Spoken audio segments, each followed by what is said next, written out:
घर में तुलसी विवाह करने के 6 विशेष नियम। इनके बिना संपन्न नहीं होता तुलसी संग शालिग्राम का विवाह।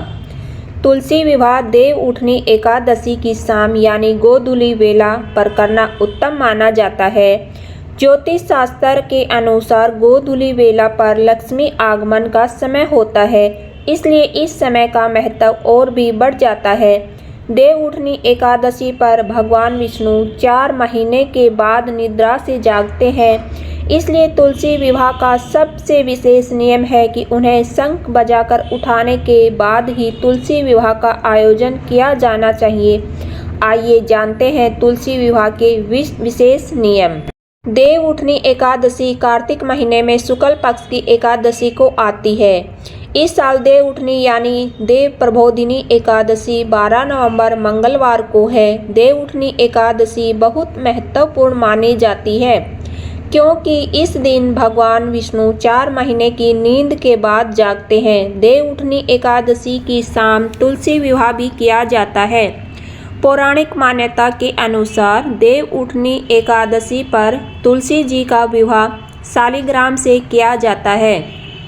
आप भी अगर तुलसी विवाह का आयोजन कर रहे हैं तो आपको तुलसी विवाह के विशेष कुछ नियमों का ध्यान रखना चाहिए। कुछ विशेष नियमों के बिना तुलसी विवाह संपन्न नहीं माना जाता है। आइए जानते हैं वो कौन से 6 नियम हैं जिनके बिना हमारी लक्ष्मी विवाह अधूरा माना गया है। नंबर 1, विष्णु जी को निद्रा से उठाएं। सुबह जल्दी ब्रह्म मुहूर्त में उठकर स्नान करें, फिर शंख और घंटा बजाकर भगवान विष्णु की पूजा करें। ऐसा करने से आपका दिन शुभ होगा और आसपास का वातावरण भी पवित्र बनेगा। विष्णु जी शालिग्राम का रूप है, इसलिए विष्णु जी को उठाने का नियम सबसे महत्वपूर्ण है।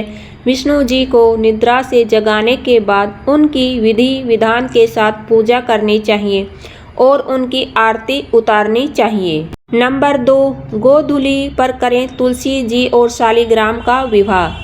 शालिग्राम और तुलसी विवाह का सबसे उत्तम समय गोधूली वेला है। गोधूली वेला सूर्यास्त के बाद का समय होता है। यह समय शाम 5 से 7 बजे के बीच होता है। इस समय गायें अपने घर लौटती हैं और घर में माँ लक्ष्मी के आगमन होता है। गोधूली वेला पर भगवान शालिग्राम और माता तुलसी का विवाह होता है। यह एक पवित्र समय माना जाता है। नंबर 3, गन्ने और केले के पत्तों से सजाए मंडप। आधुनिक समय में कई सजावटी चीज़ों से विवाह के मंडप को सजा लिया जाता है, लेकिन तुलसी विवाह में मंडप सजाने का एक विशेष नियम है जिसका ध्यान रखना बहुत ज़रूरी होता है। तुलसी विवाह के लिए चौकी और विवाह मंडप को गन्ने और केले के पत्तों से सजाना चाहिए। मंडप को सजाकर कलश स्थापित करना चाहिए। विवाह मंडप को सजाने के लिए केले के पत्ते और गन्ने को शुभ माना जाता है। नंबर 4, तुलसी विवाह के समय मंगल गीत और विवाह गीत गाने चाहिए। तुलसी विवाह की सारी रस्में करते समय मंत्रोच्चारण के बाद मंगल गीत भी गाए जाते हैं। तुलसी विवाह के दौरान आपस में बातचीत करने की बजाय मंगल और विवाह गीत गाए जाते हैं, जिससे कि वातावरण में नकारात्मकता न रहे और आसपास के वातावरण में उत्साह नजर आ सके।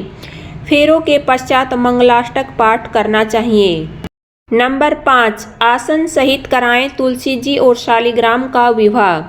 तुलसी विवाह से जुड़ा यह नियम बहुत महत्वपूर्ण है। तुलसी जी और शालिग्राम के फेरे करते समय आपको आसन सहित ही तुलसी जी और शालिग्राम के फेरे कराने चाहिए। विवाह के दौरान तुलसी जी को आसन से नहीं हटाएं। विवाह की हर रस्म को आसन सहित ही संपन्न किया जाना चाहिए। तुलसी जी के शालिग्राम से 7 फेरे कराएं। 7 फेरों के बाद प्रतीकात्मक रूप से तुलसी जी की डोली भी मंडप के पास रख दें। नंबर 6, फेरों के बाद तुलसी जी और शालिग्राम की आरती उतारें और प्रसाद वितरण करें।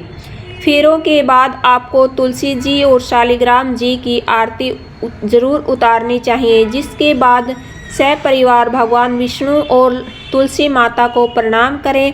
इसे बहुत शुभ माना जाता है। फिर प्रसाद बांटें। प्रसाद भक्ति का प्रतीक है और परिवार में एकता और प्यार बढ़ाता है। प्रसाद खाने से मन में सकारात्मकता आती है। वीडियो को अब यहीं पे हम ख़त्म कर रहे हैं। अगर वीडियो आपको पसंद आए तो प्लीज़ लाइक कमेंट शेयर ज़रूर कीजिएगा और हम मिलते रहेंगे ऐसी नई जानकारियों के साथ आपके साथ। आप अपना प्यार और सपोर्ट ज़रूर बनाए रखिएगा और कमेंट में ज़रूर आप जय तुलसी माता ज़रूर लिखिएगा।